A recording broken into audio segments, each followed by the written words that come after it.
Le premier livre des Chroniques, chapitre 12.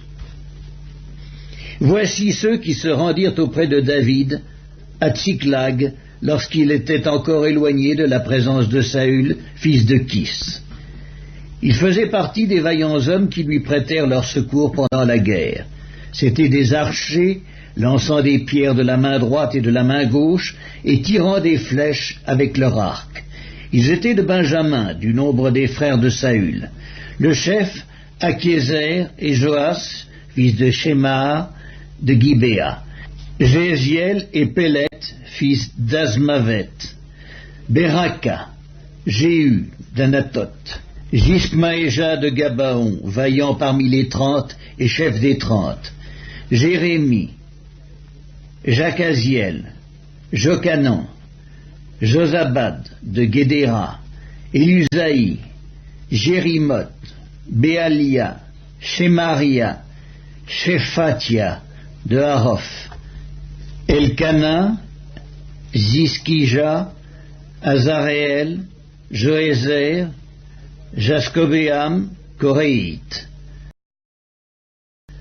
Joéla et Zébadia, fils de Jérokam, de Guédor. Parmi les Gadites, des hommes vaillants partirent pour se rendre auprès de David dans la forteresse du désert, des soldats exercés à la guerre, armés du bouclier et de la lance, semblables à des lions, aussi prompts que des gazelles sur les montagnes. Ézer, le chef, Abdias, le second, Eliab, le troisième, Miskmanna, le quatrième, Jérémie, le cinquième, Attaï, le sixième, Eliel, le septième, Jocanan, le huitième, Elzabad, le neuvième, Jérémie, le dixième, Macbanaï, le onzième. C'étaient des fils de Gad, chefs de l'armée. Un seul, le plus petit, pouvait s'attaquer à 100 hommes et le plus grand à 1000. Voilà ceux qui passèrent le Jourdain au premier mois, lorsqu'il débordait sur toutes ses rives, et qui mirent en fuite tous les habitants des vallées à l'Orient et à l'Occident. Il y eut aussi des fils de Benjamin et de Juda qui se rendirent auprès de David dans la forteresse. David sortit au-devant d'eux et leur adressa la parole en disant « Si vous venez à moi dans de bonnes intentions pour me secourir, mon cœur s'unira à vous. Mais si c'est pour me tromper au profit de mes ennemis, quand je ne commets aucune violence, que le Dieu de nos pères le voie et qu'il fasse justice. » Amasaï, l'un des principaux officiers, fut revêtu de l'esprit et dit « Nous sommes à toi, David, et avec toi, fils d'Isaïe. Paix, paix à toi et paix à ceux qui te secourent, car ton Dieu t'a secouru. » Et David les accueillit et les plaça parmi les chefs de la troupe. Des hommes de Manassé se joignirent à David lorsqu'il alla faire la guerre à Saül avec les Philistins. Mais ils ne furent pas en aide aux Philistins, car après s'être consultés, les princes des Philistins renvoyèrent David en disant « Il passerait du côté de son maître Saül au péril de nos têtes. » Quand il retourna à Tsiklag, voici ceux de Manassé qui se joignirent à lui. Adnak, Josabad, Jédiaël, Mikaël, Josabad, Élihu et Tsiltaï, chefs des milliers de Manassé. Ils prêtèrent leur secours à David contre la troupe des pillards amalécites, car ils étaient tous de vaillants hommes, et ils furent chefs dans l'armée. Et de jour en jour, des gens arrivaient auprès de David pour le secourir, jusqu'à ce qu'il eût un grand camp, comme un camp de Dieu. Voici le nombre des hommes armés pour la guerre qui se rendirent auprès de David à Hébron, afin de lui transférer la royauté de Saül, selon l'ordre de l'Éternel. Fils de Juda, portant le bouclier et la lance, 6800 armés pour la guerre. Des fils de Siméon, hommes vaillants à la guerre, 7100.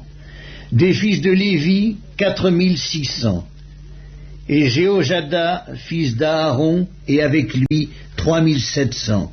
et Tsadok, vaillant jeune homme, et la maison de son père, 22 chefs. Des fils de Benjamin, frères de Saül, 3000, car jusqu'alors la plus grande partie d'entre eux était restée fidèle à la maison de Saül. Des fils d'Éphraïm, 20 800, hommes vaillants, gens de renom, d'après les maisons de leur père. De la demi-tribu de Manassé, 18 000, qui furent nominativement désignés pour aller rétablir roi David.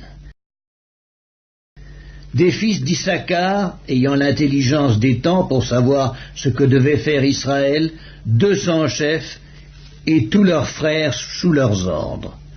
De Zabulon, 50 000, en état d'aller à l'armée, munis pour le combat de toutes les armes de guerre, et prêts à livrer bataille d'un cœur résolu. De Nephtali, 1000 chefs, et avec eux 37 000 portant le bouclier et la lance. Des Danites, armés pour la guerre, 28 600. D'Azer, en état d'aller à l'armée et prêts à combattre, 40 000. Et de l'autre côté du Jourdain, des Rubénites, des Gadites, et de la demi-tribu de Manassé, avec toutes les armes de guerre, 120 000. Tous ces hommes, gens de guerre, prêts à combattre, arrivèrent à Hébron en sincérité de cœur pour établir David roi sur tout Israël. Et tout le reste d'Israël était également unanime pour faire régner David. Ils furent là 3 jours avec David, mangeant et buvant, car leurs frères leur avaient préparé des vivres. Et même ceux qui habitaient près d'eux jusqu'à Issachar, à Zabulon et à Nephtali, apportaient des aliments sur des ânes, sur des chameaux, sur des mulets et sur des bœufs, des mets de farine, des masses de figues sèches et de raisins secs, du vin, de l'huile, des bœufs et des brebis en abondance, car Israël était dans la joie.